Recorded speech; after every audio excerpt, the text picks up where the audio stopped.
Paulo confirmou, terça-feira passada, 4 óbitos causados por febre maculosa em pessoas que contraíram a doença no município de Campinas, no interior paulista. As vítimas foram uma mulher de 28 anos, um casal de namorados, uma mulher de 36 anos e um homem de 42, e uma adolescente de 16 anos. A febre maculosa é uma doença possivelmente fatal, causada pela picada de um carrapato infectado com bactérias da família Rickettsia.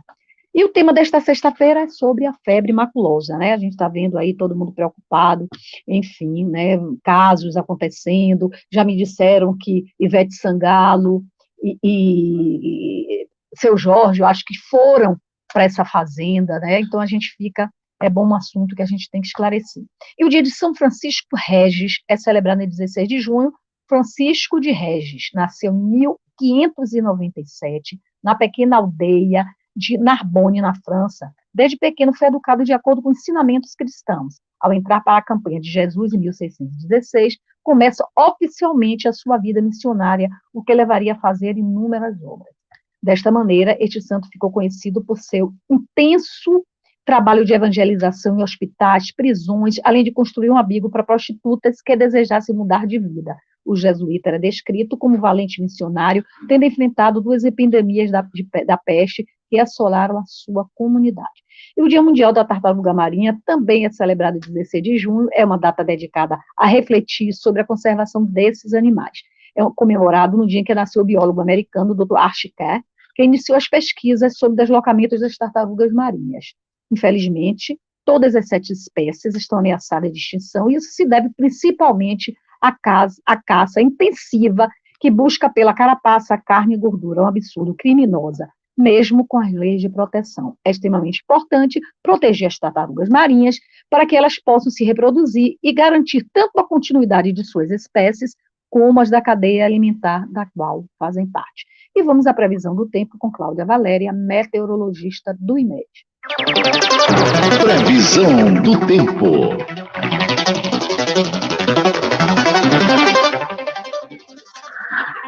Olá, ouvintes, vamos falar do tempo nessa sexta e no decorrer do final de semana em toda a Bahia, onde teremos o sol prevalecendo em praticamente todas as regiões, mantendo uma condição mais quente no Vale do São Francisco e Oeste, com temperaturas de até 35 graus à tarde.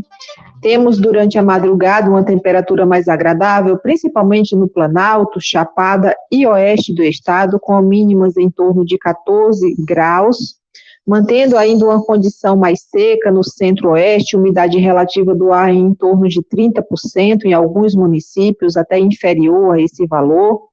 E na faixa litorânea, inclusive em Salvador, teremos variação de nuvens, alguma chuva rápida, fraca, isoladamente, principalmente durante a noite, início do dia, mas com o sol também aparecendo no decorrer do período.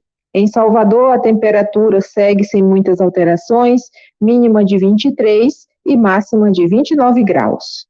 Comunicando, Márcia Mendonça.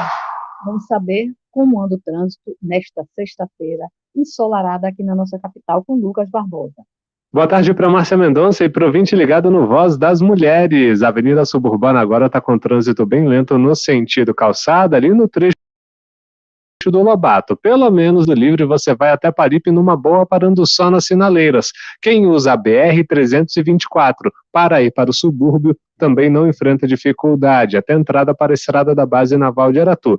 E ainda tem acesso fácil à Rua da Indonésia, se você vai para Mata Escura, a Estrada Velha do Aeroporto, para quem vai para Pau da Lima e São Marcos, e também a Avenida 29 de Março e a Avenida 2 de Julho, se você vai para Cajazeiras. Vestibular online Uniru e Widen. Inscreva-se para fazer a prova no dia 16 ou 17 de junho e garanta as melhores condições em widen.com.br. Lucas Barbosa para a Rádio Excelsior. A Voz das Mulheres. Comunicando, Márcia Mendonça. Eu convidei, né, para nos esclarecer sobre a febre maculosa, né, como eu falei na abertura do programa, que recentemente levou a óbito uma mulher de 28 anos e um casal de 36, um homem de 42 e um casal de 36 e 42 anos, uma adolescente de 16 em Campinas, São Paulo.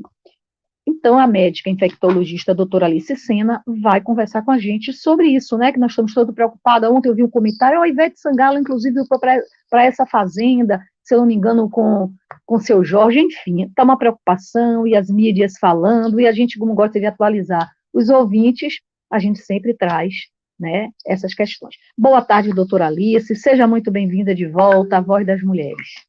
Boa tarde, Márcia. Boa tarde, ouvintes da Voz das Mulheres. É sempre um prazer para mim estar participando do programa.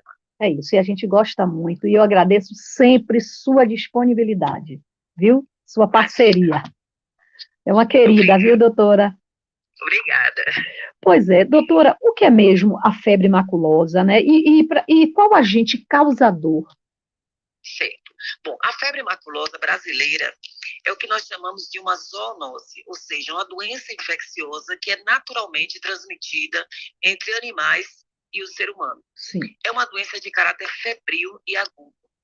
Ela é causada por bactérias do gênero Rickettsia, que são transmitidas através da picada de carrapatos, que podem ser de vários gêneros, sendo que no Brasil o principal deles é o gênero Amblyomma sculptum, que é conhecido como carrapato estrela. Sim. A febre maculosa, ela tem um quadro clínico que é muito variável e tem um potencial de causar doença grave de alta letalidade, que pode levar à morte a mais de 60% das pessoas acometidas, principalmente quando esse diagnóstico e tratamento eles são feitos de maneira tardia. Isso, é um índice alto, né? E a gente, de repente, pandemia, gripe aviária, um monte de coisa, e a gente vê esses casos, né, de morte recente dessas pessoas, né, nessa tal fazenda em Campinas, em São Paulo. Então, ela é transmitida por esse carrapato. Isso. Ela é transmitida pelo carrapato, porque o carrapato ele tem uma peculiaridade. Durante todo o seu ciclo de vida, ele se utiliza do sangue, né, do seu hospedeiro para, digamos assim, concluir o seu ciclo, os seus estágios de evolução. Ele tem 4 estágios de evolução, né? O ovo, larva, ninfas e o parasita adulto. Então, ele passa períodos na natureza, né, geralmente onde tem vegetações, arbustos, e tem alguma fonte de água, né? Lagos, lagoas. E, então, ele passa parte do seu tempo, do seu ciclo vital nessa vegetação e parte do tempo parasitando o seu hospedeiro. Né? Aqui no Brasil, nós temos a capivara e o cavalo nas regiões de parques, campos, nas regiões de vegetação, como sendo os hospedeiros primários principais. Mas é esse momento em que ele sai da natureza e passa por um hospedeiro e volta para a natureza. Então, o indivíduo, ao adentrar nessas regiões de matas, regiões de campos, ou ao ter contato com os animais que estão infestados pelos carrapatos, eles correm um risco, né, de se infestarem também e se infectarem através da picada do carrapato. Sim. Uma curiosidade, enquanto você falava, o hospedeiro não morre, não é infectado? As capivaras, elas não adoecem, né? Então, ele pode permanecer, tanto o carrapato, ele pode permanecer com a bactéria, albergar a bactéria durante todo o seu ciclo vital, apesar do que nós entendemos que esse animal ele encurta o seu ciclo de vida quando ele está infestado, mas as capivaras, elas não adoecem. Alguns animais apresentam, porque, como eu falei, tem os hospedeiros primários, que a gente considera aqui no Brasil capivara e cavalos, e temos os outros hospedeiros secundários, que são aqueles que adentram nas regiões onde esses carrapatos estão presentes, né, principalmente em regiões próximas à Mata Atlântica, e eles se infestam e carregam esses carrapatos para as áreas urbanas. Então, temos várias fases desse ciclo de transmissibilidade de formas diferentes, né, a depender da região onde a pessoa é infestada. Isso. Mas os hospedeiros secundários têm algumas infecções que são transmitidas através do carrapato sintomáticas, outros não. Sim. O risco maior é para o humano. Sim. Provavelmente cachorros e gatos também podem ser contaminados. Exatamente. Podem servir como fonte, né, de contaminação para ser humano. Isso. Ele afeta muito mais o ser humano do que o próprio animal, não é? Sim, contra a febre maculosa, sim, porque ele pode transmitir várias outras doenças, né? Babesiose, erliquiose, que os animais são afetados também, sim, né? O carrapato. Mas a febre maculosa é especificamente causada por essas bactérias do gênero Rickettsia, que tem esses quadros específicos, né? As outras têm outros, sim, eles transmitem vírus, transmitem outros parasitas, transmitem outros tipos de bactérias que especificamente a que nós estamos falando é aquela doença causada pela bactéria Rickettsia, que causa a febre maculosa brasileira. Então, está claro que uma pessoa infectada não contamina a outra, né? Somente... Não contamina, não. É necessário que haja esse vetor, né? Esse agente que alberga a bactéria no seu organismo e transmite, né? Através da picada, através do regurgitamento de saliva que o carrapato faz ao se alimentar. E é essa saliva que carrega essa quantidade de bactérias que vão contaminar o ser humano. É preciso esse hospedeiro intermediário, digamos assim, né? Esse hospedeiro onde a bactéria ela permanece no seu organismo viável para contaminar outras pessoas. Que fique bem claro, não é, doutora? Porque esse carrapato comum que a gente encontra, né? Que às vezes os nossos animais de estimação, né, são contaminados, pegam outro tipo de doença, não é este carrapato. Não é este carrapato, mas assim, é bom enfatizar que animais que vivem soltos, né, animais que têm acesso, porque essa é uma doença que ela tem uma incidência maior nas regiões sul-sudeste, né, por as suas características geográficas, para proximidade com vegetações de Mata Atlântica. Então, se esses animais domésticos, eles têm acesso a essas áreas, eles podem se infectar, né? Eles podem se infestar com esses carrapatos e levar para o domicílio e peridomicílio. Então, existem ciclos diferentes de doença, né?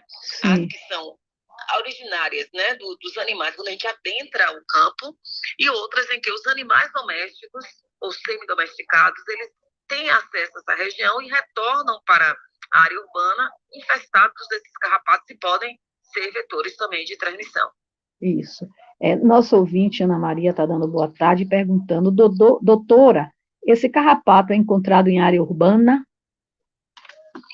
Geralmente não, é isso que eu estou explicando. O carrapato, ele tem vários gêneros, né? Esse que nós estamos falando, o Amblyomma sculptum, que é o carrapato estrela, ele está mais presente na natureza nessas áreas, como eu falei, nas áreas de mata, nas áreas onde tem vegetação abundante e fontes de água. Sim. Esse carrapato, ele está mais presente lá. Existem outros gêneros, né, como existe a febre macular brasileira, que predomina na região metropolitana de São Paulo.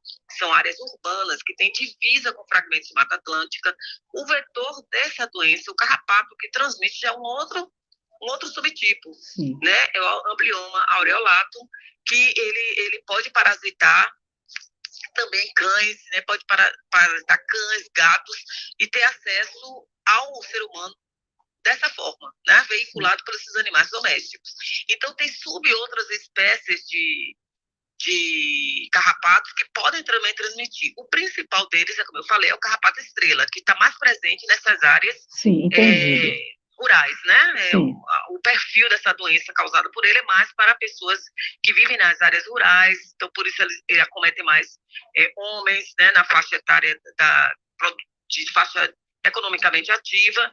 Já esse outro subtipo, né, que ocorre nas áreas urbanas, já não vai haver diferença entre sexos, porque na realidade o animal doméstico é que leva a infestação para a região próxima do domicílio ou peridomicílio. Sim. Então a distribuição da doença vai ser igual em ambos os sexos. Isso. Então as mulheres são menos infectadas pelo carrapato estrela.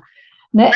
Das características de trabalho, né? Entendido. Mais próximo dessas, né? Entendido.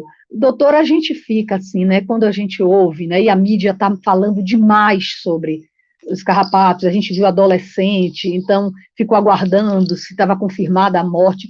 É algo, na sua experiência como infectologista, é algo novo ou já aconteceram? Porque às vezes as coisas são subnotificadas, não chega, né? Não é novo, não. Sim. Não é uma doença muito comum em nosso meio, no Brasil, né? Sim. Fora daqui, na Europa, em outros continentes, ela tem uma incidência maior, né, por conta até do próprio ecossistema, que favorece a proliferação desses carrapatos. No nosso país, não é muito frequente, é mais frequente, como eu falei, nessas regiões sul e sudeste. Sim. Mas nós temos também uma questão, é que o diagnóstico, ele também não é muito fácil, digamos assim, não é muito evidente, né? Porque os sintomas podem se confundir com outras doenças. E se você não pensa naquilo, você não vai fazer o diagnóstico etiológico. Então, muitas vezes, há uma subnotificação. Hoje, é uma doença de notificação compulsória, que a gente precisa notificar para que as autoridades de saúde possam avaliar quais são as políticas que têm que ser adotadas naquela região para poder minimizar o problema. Controlar, exatamente. Por isso que eu até vou lhe pedir para falar mais sobre os principais sintomas, né? Porque é importante quem está nos ouvindo ficar bem informado. Então, a picada do carrapato ocorrendo, geralmente os sintomas aparecem após 2 a 14 dias, que é o que nós chamamos de período de incubação, né? Então, o indivíduo é picado, 2 a 14 dias após, ele pode iniciar com um quadro febril, de febre alta, com dor de cabeça, dor muscular. Ele pode apresentar também sintomas gastrointestinais, tipo diarreia, náuseas, vômitos. E, a partir daí, em torno depois do terceiro, entre o terceiro e quinto dias, podem surgir as manchas no corpo, que são a erupção que a gente chama de maculopapular, ou seja, uma erupção avermelhada e encaroçada na pele. Geralmente, essa erupção, ela ocorre mais nas extremidades, né, nos punhos, nos tornozelos, e elas vão chegando para o centro do corpo. Então, elas evoluem da extremidade para o tronco, para a face, que é o que chama de distribuição centrípeta da erupção. E, caracteristicamente, acomete a região palmar e a região plantar. Se não se fizer, né, nada se for feito, ele pode evoluir para formas mais graves da doença. E aí, essas erupções, elas podem confluir, formando manifestações hemorrágicas maiores, podem ficar arroxeadas e até com franca necrose. Podem haver hemorragias brancas também, por inflamação que ela causa nos vasos, né, as vasculites. Pode causar insuficiência renal, pode causar manifestações de alteração da consciência da pessoa, pode causar edema pulmonar e essas complicações que vão levar no indivíduo à morte. Então, esses sintomas têm que estar intimamente correlacionados com a exposição, a entrada do indivíduo em uma área de risco, uma área que a gente sabidamente sabe que existe a contaminação pela a presença do carrapato e animais infectados por essa bactéria. E esses sintomas têm que ser observados e tem que se pensar nessa possibilidade que quanto mais tardiamente é iniciado o tratamento, maior é o risco da pessoa evoluir para formas graves da doença e a morte. Isso. Meire está fazendo uma pergunta aqui. Boa tarde. Doutora, tem vacina para febre maculosa? Não dispomos de vacina. Então, Meire, a gente tem que ter cuidado. Né? Exatamente. Obrigada pela sua participação. Infelizmente, a gente não tem vacina ainda, né? Nós fomos, assim, tomados, né, de comoção, por causa que foram várias pessoas, né?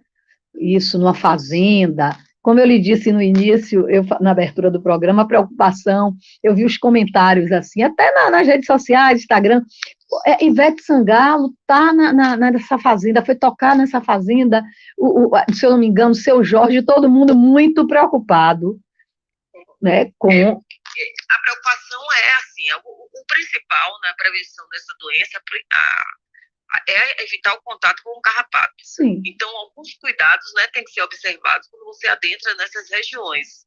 Mas o período de incubação né, que esse tempo entre a exposição e os primeiros sintomas é em torno de 14, 15 dias. Sim. Então, se a pessoa esteve nessa área de risco, passado esse período, a chance dela vir a apresentar sintomas é muito pequena, né, quase que inexistente, né, após o período que é o tempo que a gente considera, né, suficiente para que a bactéria se reproduza e invada os tecidos e comece a causar danos ao organismo humano. Isso. E curioso que foram logo nesse local, né? De repente, 4 pessoas morreram, assim, no mesmo espaço de tempo. Exatamente, porque vocês puseram a mesma fonte, né? Sim. Então, provavelmente uma área com contaminada, e essa doença ela tende a apresentar, a ocorrer surtos mesmo, né? Pessoas que adentram no mesmo ambiente de risco e que se contaminam, e assim, o importante seria ficar alerta às pessoas que ainda estão dentro desse período de incubação, para que sinalizem de imediato qualquer sintoma que seja suspeito da doença, e o tratamento seja feito de uma maneira rápida, né, uma maneira eficaz. Mas a questão é essa, geralmente ocorrem sustos, mesmo que as pessoas que foram expostas, elas têm aquele período de incubação, que é aquele mesmo, em torno de 2, pode começar a apresentar sintomas após 2, até 14, 15 dias após a exposição. Sim. Então, outras pessoas que estiveram naquele mesmo ambiente, se não estiverem nessa fase, devem ficar atentas à possibilidade de desenvolver sintomas. Tanto que não se indica o uso de antibiótico para evitar, né? Então, eu entrei numa área de risco, aí eu quero tomar um antibiótico para prevenir a infecção. Isso não se indica, não tem evidências de que isso previna, e ainda pode ser deletério, porque pode mascarar o início de sintomas. É isso que eu pensava. Curioso, né? A gente estava conversando assim, como as coisas têm ocorrido. Eu tenho uma amiga, doutora Alice, que ela disse que tem 22 anos que ela vai ao Capão. Ela adora trilha, etc. E ela foi agora e foi picada por um mosquito da leishmaniose. Sim. Quer dizer, ela disse, depois de 22 anos frequentando, é algo assim, né? Inusitado. Depois de 22... eu disse, agora... Foi premiada, né? Foi premiada. Eu disse, não é que as coisas, a gente não pode estar com a fatalidade, nem dizendo que está tudo acontecendo agora, as coisas acontecem.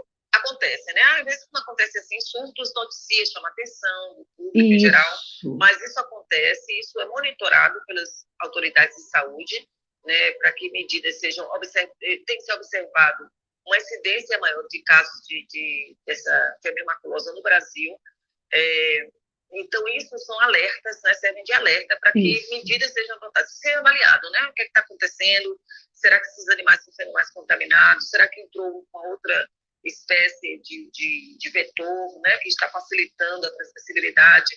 Então, é importantíssimo que, não só pela questão do tratamento precoce, mas também por essas outras questões de saúde pública. Também. Que as pessoas busquem assistência médica, investiguem se tem, para que as pessoas que atendem também façam a notificação do caso, que a gente possa ter um mapeamento mais fidedigno da situação dessa doença no nosso país. Isso pode ter acontecido até outros períodos, né, em que aconteceram ocorrências, mas foram subnotificadas.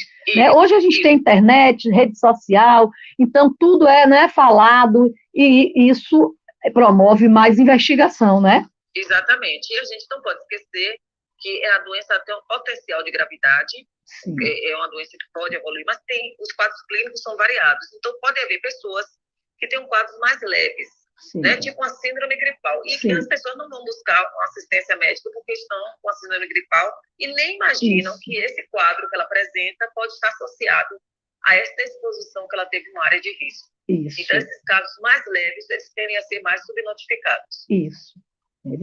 Isso varia muito até do grau de imunidade, né, de um ser humano. A resposta imunológica de cada pessoa, né, é diferente, né? A gente não tem como prever, né, quais são as pessoas que vão evoluir com uma gravidade maior, mas é uma doença de potencial gravidade.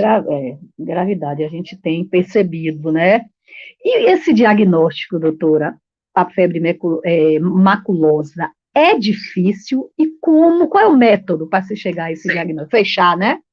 A dificuldade maior do diagnóstico é a suspeita clínica, né? Então, é necessário que o profissional de saúde ele faça uma história clínica bem feita do paciente, uma história epidemiológica, de saber quais foram os seus deslocamentos, de saber de que região ele se encontra, quais são as doenças que são mais frequentes naquela região, porque os sintomas iniciais da febre maculosa, eles podem se confundir com várias outras doenças febris agudas. São sintomas inespecíficos. Então, se a gente não abre esse leque para pensar na possibilidade, e se a gente não faz uma história onde valoriza a entrada desse indivíduo em áreas que são de risco, alguns parques, onde tem presença de hospedeiros primários, como as capivaras e cavalos, né? Então, tem uma área propícia, uma área de vegetação, fontes de água, né, lagoas, lagos. Então, tem um risco. Se aquela pessoa adentrou nessa região e entre 2 e 14 dias começa a ter esses sintomas, é necessário que entre no diagnóstico diferencial a possibilidade de ser febre maculosa. Bom, o diagnóstico ele é feito através de provas imunológicas, né? São exames que geralmente são pareados. Então, é necessário fazer uma primeira coleta no início dos sintomas e, para confirmar o diagnóstico, porque a gente tem que fazer uma comparação entre títulos dos resultados, que tem que aumentar em um número X, né, 2 vezes o título ou 4 vezes o nível inicial de anticorpo. Esse segundo momento ele é feito entre 14 e 21 dias. Sim. Daí a gente já entende que a gente não pode aguardar essa confirmação laboratorial para instituir o tratamento. Porque se a gente não começa o tratamento dentro dos primeiros 5 dias dos sintomas, o risco desse paciente evoluir para formas graves é muito maior e para a morte. Então, o tratamento ele deve ser feito na suspeita clínica. Você vai coletar os exames, mas inicia de imediato o antibiótico. Outra forma de diagnosticar é através de biologia molecular, que são formas mais, digamos assim, mais aprimoradas de diagnóstico, que não são todas as instituições, em todos os municípios que dispõem, né, que é o PCR, que foi muito conhecido com a questão da Covid. Então, o PCR, isolamento viral, cultura de tecidos, de fragmentos de órgãos, eles também podem ser feitos. Mas o principal problema do diagnóstico é a falta de suspeição clínica, é não valorizar essas pequenas exposições, ou a gente até que reside, né, em regiões onde há um deslocamento desses animais domésticos para áreas de risco. A gente não inspeciona a saúde dos nossos animais domésticos, não percebe que eles estão infectados, e essa infecção ela vai ocorrer atipicamente dentro das áreas urbanas. Então, é necessário que haja digamos assim, uma acurácia nessa história, nessa avaliação, inclusive do próprio indivíduo doente, né, que ele tenha a perspicácia de estar avaliando quais foram as situações de risco que eles foram expostos, para que procurem a unidade de saúde e que possam fazer, então, o seu diagnóstico, a suspeição e o tratamento precoce. É isso, doutora. E erupção na pele, muitas doenças e muitas infecções, né? Podem causar isso. Por isso que é importante, né, se tiver oportunidade ou tiver, porque às vezes você vai a uma unidade de saúde, não tem necessariamente um infectologista, né? Tem um clínico, mas se possível, procure um infectologista, né, doutora? Assim, às vezes não dá muito tempo, né? Porque se for marcar uma consulta, né? É verdade. Então, é preciso que os profissionais de saúde também estejam preparados para fazer essa suspeição, né? Para que faça isso. Porque se a gente for considerar que essa erupção cutânea, ela é fundamental para se pensar na possibilidade da febre maculosa. Né? A erupção cutânea é um sintoma que chama atenção, mas nem todos os pacientes que têm febre maculosa vão ter essa erupção. E nem toda erupção que ele apresenta após a picada do carrapato vai ser relacionada à febre maculosa. A própria picada do carrapato, ela dá alterações na pele, que são as lesões que a gente chama mais recentes, as lesões imediatas, né, as reações, as lesões primárias, que são decorrentes do sistema bucal do carrapato, né, que ele tem uma saliva, a saliva facilita a adesão desse aparelho bucal do carrapato na pele do indivíduo, para que ele consiga, então, fazer a sucção do sangue e de outros fluidos do tecido. E esse aparelho bucal, que é serrilhado, ele já vai causar uma lesão na pele da pessoa, uma reação imediata, pela presença das toxinas que são na saliva e pela própria ação mecânica. Então, são coisas diferentes, entende? Entendi. A picada, ela pode causar uma lesão pela própria ação mecânica do aparelho bucal do carrapato na pele e pelas substâncias que ele elimina, né, as toxinas que ele elimina. E tem as lesões secundárias. As lesões secundárias, sim, elas são decorrentes das infecções parasiticidas, que são o exantema, que a gente chama, né? Que são aquelas erupções, como eu falei, que elas são de característica avermelhada, ela pode ser um pouquinho encaroçada, aquele colamento na pele, e que elas vão, então, migrar da região das extremidades para o centro, acometendo região palmar e plantar. Então, essas são as lesões secundárias causadas pela infecção. Mas o próprio carrapato, ele também já vai determinar lesões na pele decorrente da ação mecânica da picada. Isso. Entendido. Lúcia, Lúcia está pesquisando, Lúcia da Boa Tarde, ela diz assim, doutora, eu li que o risco maior de ser picado pelo carrapato estrela é entre os meses de junho e novembro, é verdade?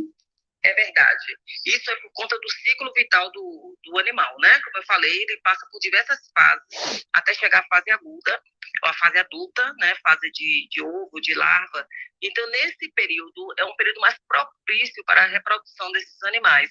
Então, eles são mais frequentes, em uma quantidade maior no meio ambiente. Isso quando a gente fala daquela transmissão que é feita nas áreas rurais, nas áreas de mata, nas áreas de vegetação, onde os hospedeiros primários são a capivara e cavalo, né? Então, essa é o período mais frequente. Como eu falei, quando a gente traz para a área urbana com hospedeiros secundários, como o cão, o gato, outros animais, essa variabilidade, ela se perde um pouco, porque sai da região, do habitat natural, digamos assim, do animal, do seu ciclo vital normal, e a gente traz para o peridomicílio.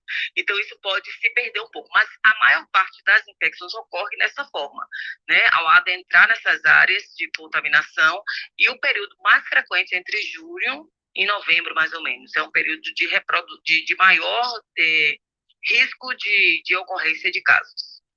Aí, os ouvintes pesquisando, né? É importante também se informar. Doutora, a gente vai rapidinho, viu, para o nosso intervalo comercial, e a gente volta daqui a pouco falando mais sobre febre maculosa, informando aí nossos ouvintes. Até já. Até. A Voz das Mulheres.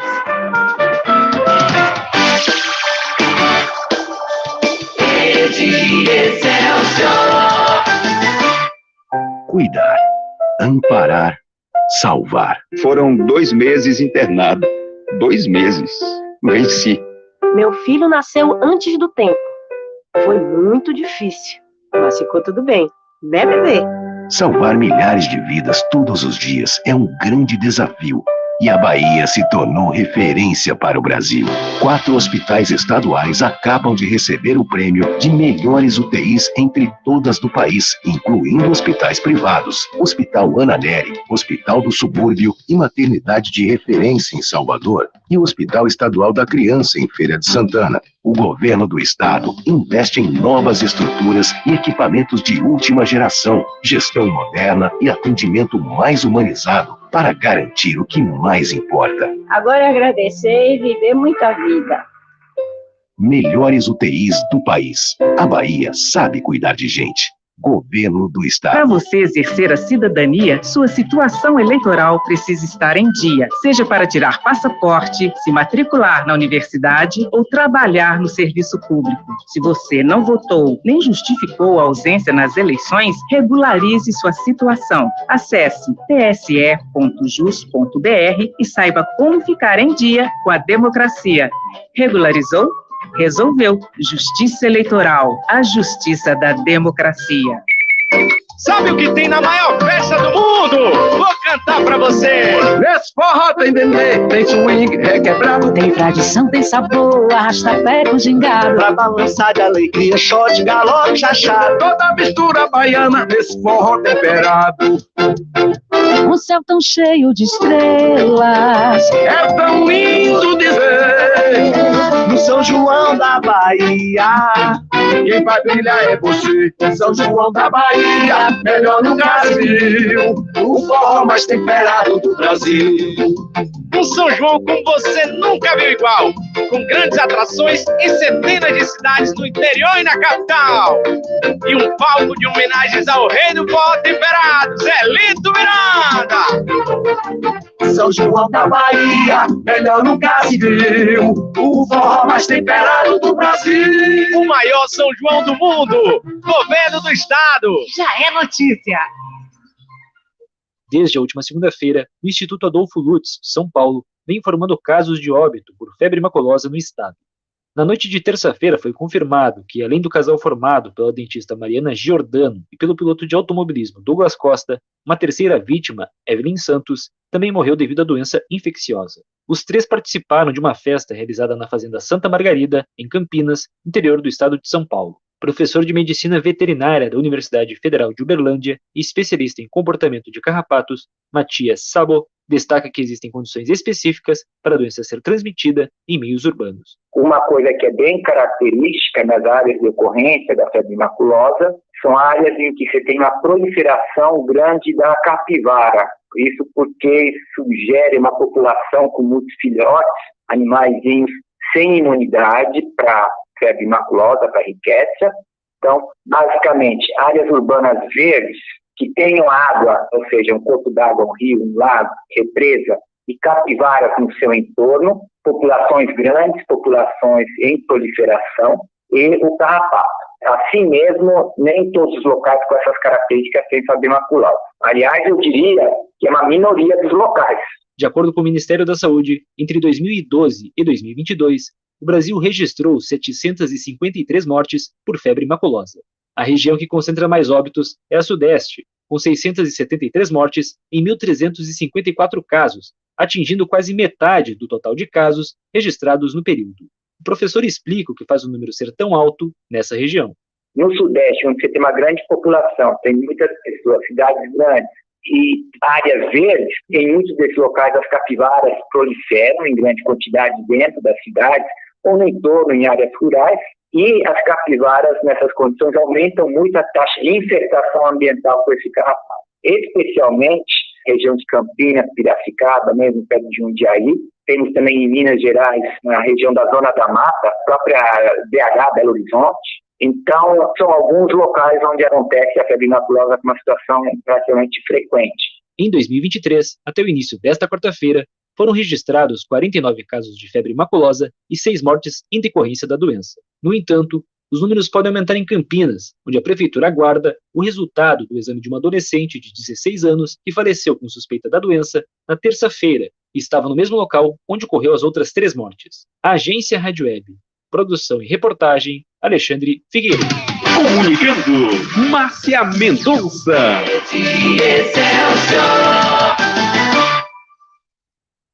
13h43. Estamos de volta, estou conversando com a médica infectologista, doutora Alice Sena, sobre febre maculosa. Então, se você quiser fazer uma pergunta, você pode ligar pelo telefone fixo, que é o 33287666, ou você pode mandar mensagem pelo WhatsApp do programa para 99386-6138. Doutora, Eduardo, nosso ouvinte, ele pergunta quais os sintomas mais significativos a ser observados.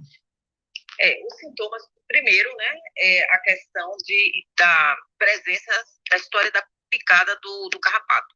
Se houve, porque nem sempre é perceptível, né? Se houve a picada, você já fica mais ainda ligado nos sintomas, porque os sintomas iniciais, eles são bastante inespecíficos, como eu falei. Febre, é aquilo mesmo que eu disse, febre alta, dor muscular, dor de cabeça, pode haver náuseas, vômitos, diarreia, e ao longo do tempo, em torno do 3º ao 5º dia após o início de sintomas, ele pode apresentar as lesões cutâneas secundárias à infecção pela bactéria, que aí são aquelas manchas avermelhadas com encaroçamento da pele, né, que a gente chama de máculo papular, que acomete. O que chama mais atenção é o acometimento da região palmar e da região plantar. E essas manchas, caso o indivíduo não seja tratado, ou se ele tiver uma tendência de evoluir para formas mais graves, essas manchas cutâneas, elas podem começar a se unir, se juntar, né, coalescer e formar grandes manchas arroxeadas, que podem até levar à necrose da pele. Então, isso já é uma evolução, já é um sinal de gravidade da doença, né, quando isso acontece, que já envolve ali uma inflamação dos vasos sanguíneos, que a gente chama de vasculite, que vai predizer, então, a ocorrência de acometimento de outros órgãos mais vitais, né, o pulmão, o rim, que aí vai haver aquela cascata inflamatória que pode levar o indivíduo à morte. Mas os sintomas são esses. O importante é a correlação entre a exposição à área de risco ou até a visualização do carrapato, né, da picada do carrapato, associado ao desenvolvimento entre 2 a 14 dias após desses sintomas. Obrigada, Eduardo. Antes de ler aqui mais uma mensagem, eu queria mandar um abraço, né, para meus amigos Chicão, minha amiga Milena, para Aristides, para Purica, todo mundo lá em Santo Amaro, que são, assim, nossos ouvintes, nos dão audiência, nos prestigiam. Um grande abraço para vocês, meu pessoal aí.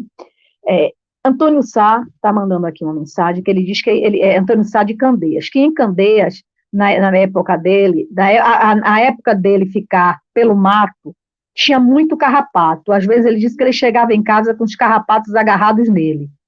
E o mesmo de São Paulo. Por que não dava febre? Que a mãe dele passava fumo em cima deles e eles desgrudavam, mas não ficavam febris. Não necessariamente, viu, Antônio? Porque, como eu falei, existem vários gêneros de carrapatos, né? E para que haja que a picada do carrapato leve ao desenvolvimento da febre maculosa, é necessário que esse carrapato ele esteja infectado pela bactéria. E aí vão outras questões associadas, né? É o ambiente em que esse carrapato está, se é um ambiente propício para a contaminação. Então, geralmente, como eu falei, áreas de vegetação, no campo, áreas de mata, com uma fonte de água, rios, córregos, e a presença do animal, que é o hospedeiro da bactéria. Então, você pode estar numa região onde vocês têm realmente uma infestação de carrapatos, mas esses carrapatos, eles não estão contaminados com a bactéria que transmite a febre maculosa, por isso que não causam. Porque a febre é decorrente da infecção que ele transmite, da picada do animal. A picada, ela causa aquelas reações locais, né, que são as lesões primárias, né, da mordedura, da picada, mas não necessariamente elas vão estar levando a uma infecção se o animal, se o agente ele não estiver contaminado. Então, o fumo, pelo contrário, a gente sabe que existe uma cultura popular, né, de se colocar algumas coisas em feridas, mas a gente sempre alerta para o risco de contaminação que esses materiais podem levar, inclusive com o risco de desenvolvimento do tétano, que é uma doença gravíssima. Isso. A gente não recomenda. Antônio está agradecendo, viu? E diz que entendeu. Doutora, e esse tipo de carrapato, né, especificamente o carrapato estrela, ele não é oriundo, né? Ele não é da nossa região, é mais do Sudeste, não é isso? Isso, mais Sul e Sudeste. Nós temos aqui outro gênero que também faz a transmissão aqui no Nordeste, né? Mas são outros gêneros de carrapato. Esse carrapato estrela, ele é mais localizado nessas regiões. Ele é o mais letal, doutora? Não, a letalidade está relacionada com a bactéria, não com o agente que transmite, não o vetor. Entendi. É a bactéria que causa o dano. Isso. Por isso, doutora, ele não é um carrapato comum, né? Não é, que a gente associa logo àquele carrapato que todo mundo conhece, né? Que às vezes os cachorros é o hospedeiro e traz até para dentro de casa. Não é esse carrapato, que fique bem claro. Não é esse, mas que fique claro que, a depender da região onde esses animais domésticos estão, esses carrapatos, eles podem se contaminar também com a bactéria. Sim. Não é o habitual. O importante é a gente estar atento aos deslocamentos, que a gente diz é um animal doméstico, mas é um animal doméstico, mas que tem acesso a áreas onde estão presentes os animais silvestres que albergam a bactéria. Isso, então, se ele se desloca para essas áreas e o carrapato que está ali presente, ele vai, então, se alimentar com o sangue do animal infectado, é possível, sim, haver contaminação também. Isso. Não é o vetor mais comum, mas, a depender desses deslocamentos, pode acontecer infecção, com características diversas, em termos de sazonalidade, em termos de distribuição de faixa etária, em termos de distribuição do sexo, porque aí são outros riscos que a gente está lidando. Isso. Mas existem como eu falei, três ecossistemas, sistemas epidemiológicos relacionados à transmissibilidade da febre maculosa, né, que são relacionados à região com animais silvestres, as regiões de mata, as regiões próximas à Mata Atlântica, onde a gente tem esses animais domésticos, e também quando o indivíduo ele tem acesso a essa região de Mata Atlântica e que tem outras espécies de carrapatos que vão estar também infectados, que também vão transmitir a doença. Mas habitualmente não é isso, né? Os carrapatos eles podem transmitir várias outras doenças. Mas falando de febre maculosa brasileira, o nosso principal vetor é esse carrapato estrela, que está muito mais relacionado a questões em áreas mais rurais, em áreas de matas, fazendas, mas é necessário que haja todas essas condições. O hospedeiro, que nosso meio lá a região de Campinas, essa região sudeste e alguns estados do sul, geralmente é a capivara e o cavalo, que são os principais hospedeiros dessa riqueza. É isso. Eu até coloquei uma notícia, né, veiculou aí no intervalo, com todas as informações que você deu, doutora Alice, e complementando com dados, né, que eu não trouxe. Mas é exatamente isso. Doutora, eu queria, né, porque todo mundo pergunta, a febre maculosa brasileira tem cura? Aí que você queria que você falasse mais, porque tem ouvintes também que vão chegando, né? Isso, tem cura, gente. É como eu falei, o problema maior de evolução da gravidade é o tratamento tardio, né? Quando toda aquela cascata que a infecção causa, né? Todo o desenrolar, digamos assim, do processo da infecção, ele já evolui para aquela fase final, onde há uma inflamação dos vasos, onde há comprometimento de função renal pulmonar. Isso aí que leva à gravidade pode levar à morte em até mais de 60% das pessoas que evoluem dessa forma. Mas a maioria, uma boa parte das pessoas, elas não evoluem com um quadro tão grave. E se o tratamento é iniciado até o 5º dia de sintomas, se consegue reduzir em muito a mortalidade. O tratamento é feito com antibióticos, né? Sim. Pode ser necessário antibiótico venoso, a depender do quadro do paciente, mas esse antibiótico ele tem que ser iniciado o mais precocemente possível para que a gente garanta a cura, né? Garanta que o paciente não evolua para uma forma grave da doença. Isso. Mas tem cura sim. Luciana, da boa tarde. Aí diz, doutora, obrigada, Antônio, também. É importante, não é, doutora, que as pessoas comuniquem às unidades de saúde, caso forem picadas e tiverem sintomas, até para identificarem o local com a proliferação do carrapato. Isso, é importantíssimo, né, para indicar. É importante que a gente esteja também inspecionando os nossos animais domésticos. Para além da febre amarela, o carrapato transmite inúmeras outras doenças, que podem também ser zoonoses, né? Podem ser transmitidas entre animais e humanos, mas é necessário. E a importância de se buscar uma unidade de saúde, como eu falei lá no início, é para que a gente possa estabelecer um perfil epidemiológico, a gente conhecer qual a distribuição dessa infecção no nosso estado, no nosso país, como essa infecção se comporta, quais são as áreas de maior risco, para que as políticas públicas possam atuar e buscar formas de minorar o risco para a população, né? Isso. A inspeção dos animais, de que maneira a gente pode atuar para evitar esse contato de risco entre o humano e os animais que estejam infestados ou infectados pela bactéria. Isso.